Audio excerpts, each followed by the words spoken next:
শান্তিকামী মানুষের আন্দোলন বন্দুক দিয়ে দমিয়ে রাখা যাবে না বললেন মঈন খান। জানাবো দল পুনর্গঠন প্রক্রিয়া শুরু করেছে বিএনপির হাইকমান্ড। এদিকে আবরার সহ বহু মেধাবীকে মেরে শিক্ষাঙ্গন কলুষিত করেছে ছাত্রলীগ বলছে এবি পার্টি। এবং সর্বশেষ জানাবো বিএনপি জামাতের সম্পর্ক উন্নয়ন। এতক্ষণ শুনলেন সংবাদ শিরোনাম, এবারে বিস্তারিত। শান্তিকামী মানুষের আন্দোলন বন্দুক দিয়ে দমিয়ে রাখা যাবে না বললেন মঈন খান। বিএনপি স্থায়ী কমিটির সদস্য ডক্টর আব্দুল মঈন খান বলেন, পৃথিবীর ইতিহাস বারবার সাক্ষ্য দেয় শান্তিকামী মানুষের আন্দোলন বন্দুক দিয়ে কোনোদিন থামিয়ে রাখা যায় না। আমরা আন্দোলনের রাজপথে আছি, রাজপথে থাকবো ইনশাআল্লাহ। প্রধান আলোচক আরো বলেন, 7 জানুয়ারিতে সংসদ নয় হয়েছে ডামি নির্বাচন। সেদিন দেশের 95% মানুষ বিএনপি সহ বিরোধী দলগুলোর আহ্বানে ভোট কেন্দ্রে না গিয়ে আওয়ামী লীগের প্রহসনের ভুয়া নির্বাচন বর্জন করেছেন। আওয়ামী লীগ বন্দুক, টিয়ারশেল, গ্রেনেড ইত্যাদি অস্ত্রের জোরে ক্ষমতায় টিকে আছে। দল পুনর্গঠন প্রক্রিয়া শুরু করেছে বিএনপির হাইকমান্ড। বিগত আন্দোলন ব্যর্থতায় ঘুরে দাঁড়াতে পুনর্গঠন প্রক্রিয়া শুরু করেছে বিএনপির হাইকমান্ড। এরই অংশ হিসেবে চেয়ারপারসনের উপদেষ্টা পরিষদ, ভাইস চেয়ারম্যান সহ নির্বাহী কমিটির ফাঁকা পদ পূরণ করা হয়েছে। সর্বশেষ 2016 সালের 19 মার্চ ষষ্ঠ জাতীয় কাউন্সিল করেছিল বিএনপি। দলটির গঠনতন্ত্র অনুযায়ী জাতীয় নির্বাহী কমিটি 3 বছরের জন্য নির্বাচিত হবে এবং পরবর্তী জাতীয় নির্বাহী কমিটির দায়িত্ব গ্রহণ করা পর্যন্ত এই কমিটি দায়িত্ব পালন করবে। দলটির নেতাদের দাবি, সরকারের দমন পীড়নের কারণে কাউন্সিল করা যায়নি। দলের গঠনতন্ত্র অনুযায়ী 3 বছর পর পর সম্মেলন করে কেন্দ্রীয় নির্বাহী কমিটির নির্বাচন করার কথা বিএনপির। কিন্তু দীর্ঘ 8 বছর ধরে দলটির কাউন্সিল হচ্ছে না। সরকার বিরোধী আগামীর আন্দোলন সামনে রেখে দল পুনর্গঠন প্রক্রিয়া শুরুর মধ্যে চলতি বছরে জাতীয় কাউন্সিল নিয়ে ভাবছে দলটি। তবে এর আগে চেয়ারপারসনের উপদেষ্টা পরিষদ, ভাইস চেয়ারম্যান সহ নির্বাহী কমিটির ফাঁকা পদ পূরণের উদ্যোগ নিয়েছে হাইকমান্ড। একই সঙ্গে দলটির সর্বোচ্চ নীতি নির্ধারণী ফোরাম জাতীয় স্থায়ী কমিটিতেও কো-অপ করতে পারে 5 জনকে। এসব শূন্য পদে যোগ্য ও পরীক্ষিতদের স্থান দিতে চায় দলটি। এই উদ্যোগও শুরু করেছেন বিএনপির ভারপ্রাপ্ত চেয়ারম্যান। ইতিমধ্যে কেন্দ্রীয় শূন্য পদে দেওয়া হচ্ছে অন্তত 27 জনকে। বিএনপি সূত্রে জানা গেছে সব তথ্য। জানতে চাইলে বিএনপি স্থায়ী কমিটির সদস্য ইকবাল হাসান মাহমুদ টুকু বলেন, শূন্য পদ পূরণের এখতিয়ার ভারপ্রাপ্ত চেয়ারম্যানের। তিনি যাকে ভালো মনে করবেন তাকে দেবেন। বিভিন্ন শূন্য পদ পূরণ করা হচ্ছে। ইতিমধ্যে কয়েকজনকে শূন্য পদে দেওয়া হয়েছে। খোঁজ নিয়ে জানা যায়, সর্বশেষ ষষ্ঠ জাতীয় কাউন্সিলের কিছুদিন পর স্থায়ী ও নির্বাহী কমিটি ঘোষণা করা হয়। 502 সদস্যের নির্বাহী কমিটি ঘোষণা করা হলেও বেশ কয়েকটি পদ ফাঁকা ছিল। এছাড়া জাতীয় কমিটির কয়েকজন সদস্য, ভাইস চেয়ারম্যান সহ নির্বাহী কমিটির বেশ কয়েকজন নেতা মারা গেছেন। কেউ কেউ পদত্যাগ করেছেন, কাউকে আবার বহিষ্কারও করা হয়। পদোন্নতি দিয়ে কয়েকটি পদ পূরণ করা হলেও অনেক পদ এখনো ফাঁকা। 19 সদস্যের স্থায়ী কমিটির শুরুতেই 2টি পদ ফাঁকা ছিল। এরপর তরিকুল ইসলাম, ব্রিগেডিয়ার জেনারেল অবসরপ্রাপ্ত আসম হান্নান শাহ, MK আনোয়ার ও ব্যারিস্টার মওদুদ আহমেদ মারা যান। এছাড়াও রাজনীতি থেকে অবসর নিয়েছেন লেফটেন্যান্ট জেনারেল অবসরপ্রাপ্ত মাহবুবুর রহমান। যদিও তার পদত্যাগপত্র বিএনপির পক্ষ থেকে আনুষ্ঠানিকভাবে গ্রহণ বা প্রত্যাখ্যান কোনোটিই করা হয়নি। অসুস্থ থাকায় ব্যারিস্টার রফিকুল ইসলাম মিয়া স্থায়ী কমিটির বৈঠক সহ কোনো রাজনৈতিক কর্মকাণ্ডে অংশ নিচ্ছেন না। এর মধ্যে 2019 সালের জুনে বেগম সেলিমা রহমান ও ইকবাল হাসান মাহমুদ টুকুকে স্থায়ী কমিটির শূন্য পদে নিয়োগ দেওয়া হয়। সেই হিসাবে এখন সদস্য সংখ্যা 14 জন, 5টি পদ শূন্য রয়েছে। 37 জন ভাইস চেয়ারম্যানের মধ্যে 12টি পদই ফাঁকা। এছাড়া 73 সদস্যের উপদেষ্টা কমিটির মধ্যেও বেশ কয়েকজন মারা গেছেন। নির্বাহী কমিটির সদস্যের মধ্যেও কয়েকজন মারা গেছেন, কয়েকজনকে বহিষ্কার করা আর কয়েকজন স্বেচ্ছায় পদত্যাগ করেছেন। এসব মিলিয়ে কেন্দ্রীয় কমিটির 130টির মতো পদ এখন শূন্য।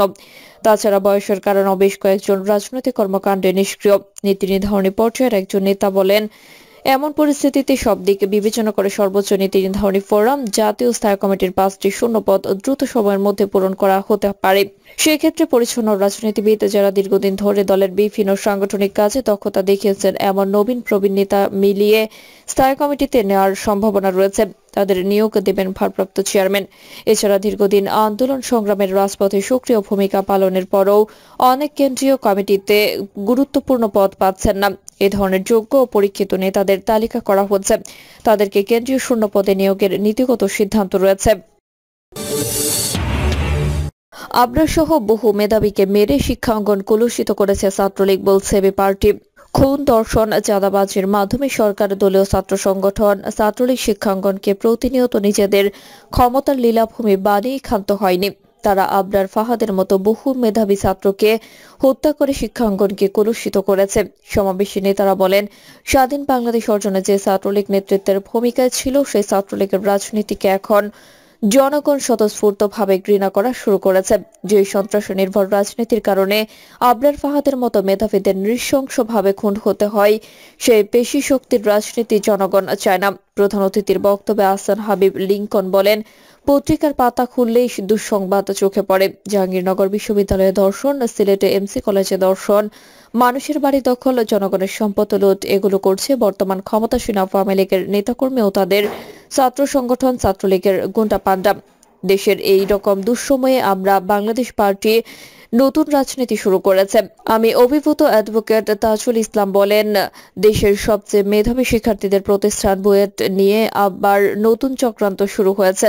ছাত্রলীগের জঙ্গিরা একবার আবরার ফাহাদকে পিটিয়ে নির্মমভাবে হত্যা করেছে। সব বিশ্ববিদ্যালয়ে ছাত্রলীগের জঙ্গি গোষ্ঠীর অত্যাচারে সাধারণ ছাত্রছাত্রীরা অতিষ্ঠ ঠেকিয়ে সেই সময়ে সেই গুন্ডা পান্ডারা আবার বুয়েটের পরিস্থিতি অস্থিতিশীল করে তুলেছে।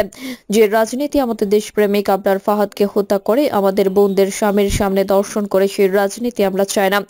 রাজনীতির নামে বিশ্ববিদ্যালয়ের গণরুমে সাধারণ ছাত্রদের নির্যাতন আর গুন্ডামি চলতে পারে না উল্লেখ করে তিনি বলেন, ছাত্র রাজনীতির নামে আবরারের মতো আর কোনো মেধাবীর নৃশংস হত্যা দেশের জনগণ মেনে নেবে না। রমজান মাস অধিকার আদায়ের মাস। এবি পার্টি আপনাদের সঙ্গে নিয়ে জনগণের অধিকার ফিরিয়ে আনব।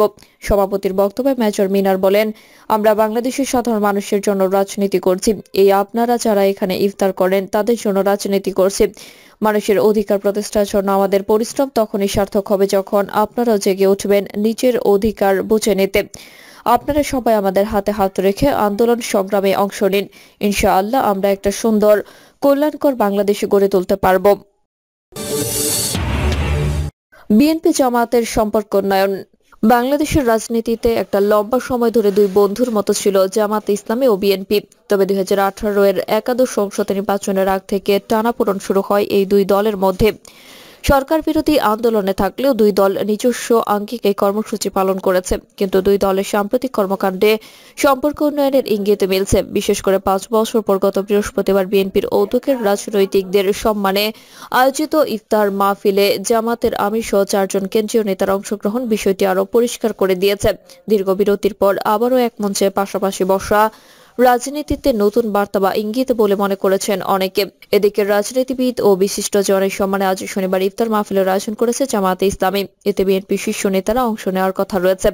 নির্ভরযোগ্য একটি সূত্রে জানা গেছে, বিএনপি জামাতের সম্পর্ক উন্নয়ন হয়েছে, যা বিএনপির ভারপ্রাপ্ত চেয়ারম্যান তারেক রহমান নিজেই দেখাশোনা করছেন। তবে এ নিয়ে দল দুটির কেউ কিছু বলতে চাননি। দলটির নীতি নির্ধারকদের মতে গণতন্ত্র পুনরুদ্ধারের জন্য যারাই 7 জানুয়ারির একদলীয় নির্বাচন বর্জন করেছে তাদের সবাইকে আমরা আহ্বান জানাচ্ছি, যাতে জনগণের দাবি আদায়ে একটি জাতীয় ঐক্য গড়ে তোলা যায়। বিএনপির এই জাতীয় ঐক্যের ভাবনার বিষয়ে জামাতের সঙ্গে কোনো আলোচনা হচ্ছে কিনা এমন প্রশ্নে তারা মুখ খুলছেন না।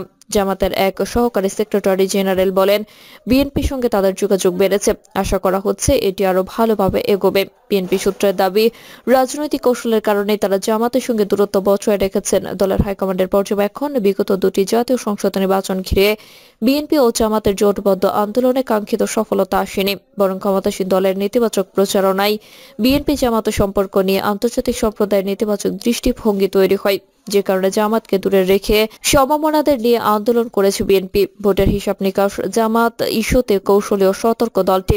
জানতে চাইলে বিএনপির স্থায়ী কমিটির সদস্য নজরুল ইসলাম খান বলেন, আমি এ বিষয়ে কিছু জানি না। দলের মহাসচিবের সঙ্গে কথা বলার পরামর্শ দেন তিনি। খোঁজ নিয়ে জানা যায়, বিএনপি জামাতের সম্পর্কের স্পষ্ট দূরত্ব তৈরি হয় 2014 সালে 10ম জাতীয় সংসদ নির্বাচনের আগে। 71-এ মানবতা বিরোধী অপরাধের দায়ে দণ্ডিত জামাতের একাধিক শীর্ষ নেতার ফাঁসি এবং কারাবন্দী অবস্থায় মৃত্যু হলেও তখন কোনো প্রতিক্রিয়া জানায়নি বিএনপি। মূলত 2018 সালে একাদশ সংসদ নির্বাচনের পর থেকে দল দুটির মধ্যে সম্পর্ক ফিকে হতে শুরু করে। এক পর্যায়ে বিএনপি নেতৃত্বাধীন 20 দলীয় জোট থেকে সরে আসে জামাত। একাদশ জাতীয় সংসদ নির্বাচনের আগে জাতীয় ঐক্য ফ্রন্ট নামে নতুন জোট গঠন হলে সেখানে ছিল না জামাত। এমনকি দ্বাদশ জাতীয় সংসদ নির্বাচনের আগে 20 দলীয় জোট ভেঙে দিয়ে সমমনা মিত্র দলগুলোকে নিয়ে যুগপৎ কর্মসূচি পালন করে বিএনপি। কিন্তু যুগপৎ আন্দোলন ও এর কর্মসূচি নিয়েও জামাতের সঙ্গে আনুষ্ঠানিক বা অনানুষ্ঠানিক কোনো আলোচনা বিএনপি না করায় ক্ষুব্ধ হয় জামাত।